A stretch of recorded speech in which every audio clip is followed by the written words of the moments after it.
Hello, everybody, and welcome to another Knox Academy online assembly. And today we're going to look at the concept of staying healthy. Now, as we know, our lives are really, really different at the moment. We're really restricted in when we can go out, and our opportunities for obviously exercise and socialising and all those other things have been really, really restricted for this period of time.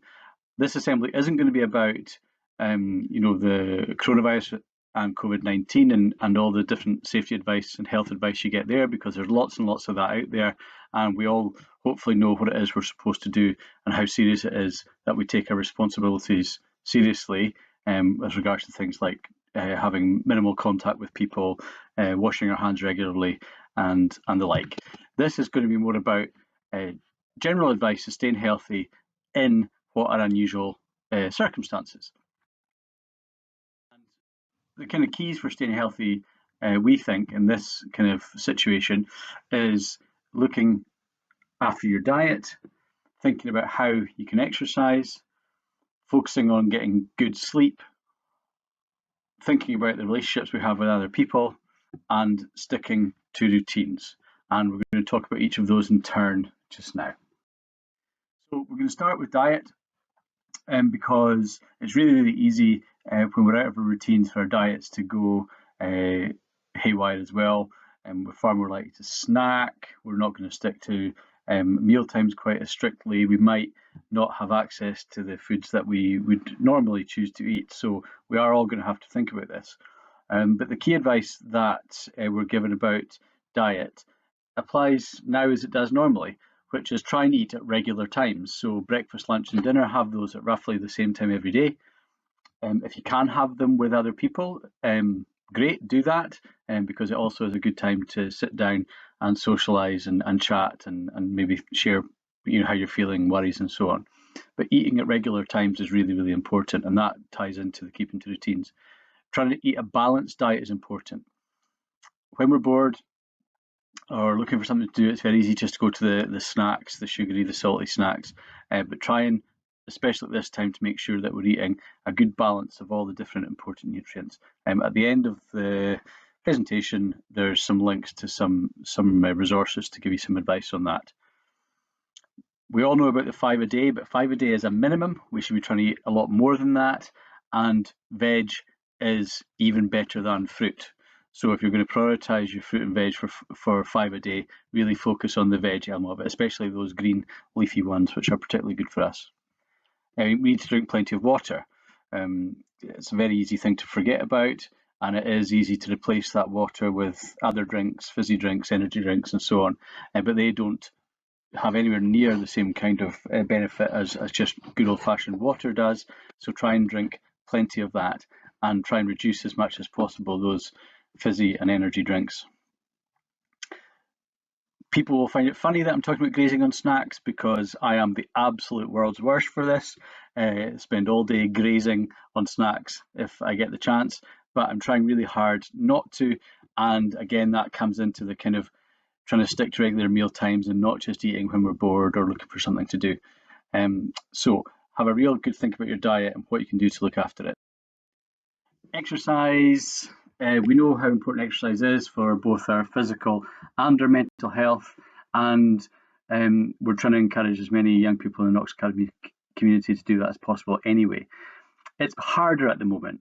Our normal exercise that we might do isn't available. Our sports clubs aren't running, the gyms are closed, and we're limited massively into how much time we can spend outside and how often we can go outside. At the moment, the advice is that you can leave the house once a day to exercise, but that should be solo exercise or with people you live with.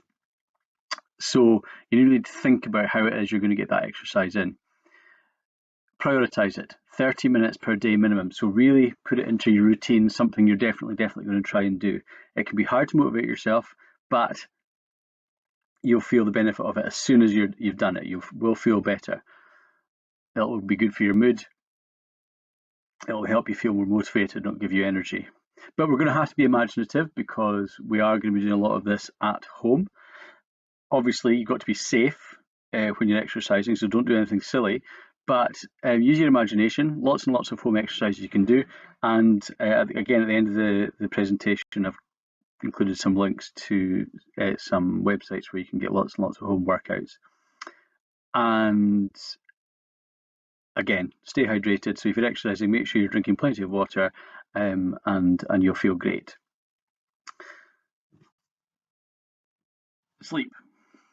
Okay, some of us might be sleeping more at the moment because we're at home more. Some of us might be struggling to sleep because we might be kind of worrying about things or anxious. There's all kinds of things that might be affecting your sleep at the moment, but sleep is crucial to how you feel. And teenagers need around 8 to 10 hours per night, unbroken sleep. That's not 2 hours, then getting up to check your phone, and 3 hours, and then getting up to have something to eat. That's unbroken sleep. The advice from the experts is we should really, really try to stick to regular sleep and wake times. So getting up at the same time every day and going to bed at the same time every night. This helps us regulate our body clocks, and it means our body's getting good habits. So our body learns to expect when to be going to sleep and expect when to get up, and it makes us feel better. The biggest barrier to sleep for young people is screens. The advice is you should have at least an hour before you go to bed with no screens at all. And we know that young people sleep with their phones beside their beds and under their pillows and pinging all night. Turn your phone off at night time. Don't use it as an alarm. Use something else. Use an alarm clock. Ask your mum and dad to wake you up, whatever. You do not need your phone during those sleep hours, and it's a massive, massive barrier to your sleep. So turn the phone off at least an hour before you want to be asleep, and then spend some time winding down. Again, there's links at the end to lots of resources about how you can improve your sleep, but the key things are get enough sleep and try and regulate those sleep and wake times. Okay, relationships. There's no doubt about it, this is going to be a difficult time for relationships. We're going to be spending a lot more time with a far smaller number of people. And at the same time, we're not going to be seeing as much of other people like our friends, teachers, colleagues, and things like that. So we need to try and keep those relationships going when we can't see them, but we also have to take care of the relationships with the people we're going to be seeing a lot of. So we've been talking about this a lot at school at the moment, but it's really important to be kind. You've got to remember that there's people who you'll maybe be living with who are under quite a lot of stress, who've got worries and anxieties, and they maybe aren't going to be themselves. So you need to be kind to people and be aware of that. There's a million ways of staying in touch with people now, social media, electronic communications, so there's no excuse. And I certainly have been using this as an opportunity to get in touch with lots of people maybe I haven't spoken to for a while, or make an extra effort to check in with people. If you can, speak to people. There's obviously the people you live with, but pick up the phone, speak to people, have proper conversations with them. It is different, and it does make a difference, particularly to people who might be struggling a bit or particularly lonely, maybe people who live on their own, that kind of thing. And the final thing is use your relationships to share how you feel. This is a difficult time for everyone. Don't be afraid to tell people if you're worried, concerned, stressed about something, wondering about something. Share how you feel, and you will feel better straight away. We're going to need each other through this difficult time, so let's make a real special effort to be kind to each other and to support each other. Routines are really, really important. I've talked about them through the whole of this assembly. Good routines keep us focused. They help us to plan out our days. They make sure we make good use of our time and we don't waste time. It's so easy for a day just to drift through your fingers, and before you know it, it's the end of the day and you've not achieved much. So I said already, wake and sleep times really, really important. Try and stick to those. Get up, get ready, and get going. Plan your days out. Plan what you're going to do in chunks of time. So between 9 and 11, I'm going to do whatever. Plan it out. Write it down. Write down what your plan is. When you achieve that, tick it off. It's really satisfying. And at the end of the day, you'll be able to see what you've done. And at the end of the day, review what you've done. Have a look. See what your day's been like. Think, I could have done a bit more of this, a bit more of that. I should have maybe done some exercise early in the day because I didn't feel like it later in the day.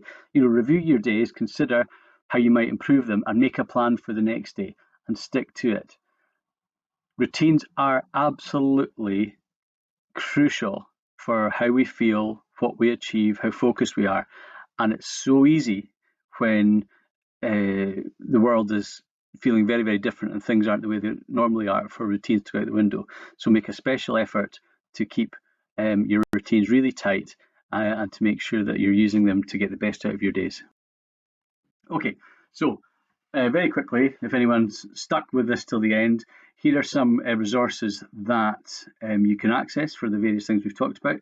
The Knox Academy PE department are posting workouts on the school website and Google Classroom and Twitter and so on. So have a look at those. Many of you, hopefully, will be doing Joe Wick's home workouts. He's doing PE with Joe every morning live on Facebook at 9 o'clock. I've been doing it and really struggling. So it's certainly a good workout. He's also got lots and lots of other workouts on his website that you can do at home. He's got 5-minute workouts, 8-minute workouts, and so on. So Google him, but there's lots of other people doing the same thing.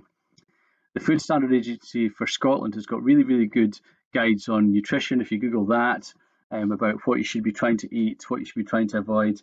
And they've also got great little education resources too that if you can do as well to help improve your knowledge and understanding around good nutrition. The National Sleep Foundation website has got lots and lots of advice on sleep. The Childline website has got sections on friendships and family relationships, and that's something, like I said, we really need to focus on at the moment. And finally, we've got the NHS Live Well website, which has got information on all aspects of living healthily. Okay, so take care of yourselves, try and be healthy, and when we all see each other again, when we're back at school, we'll all be fighting fit and raring to go. Okay, speak soon. Take care.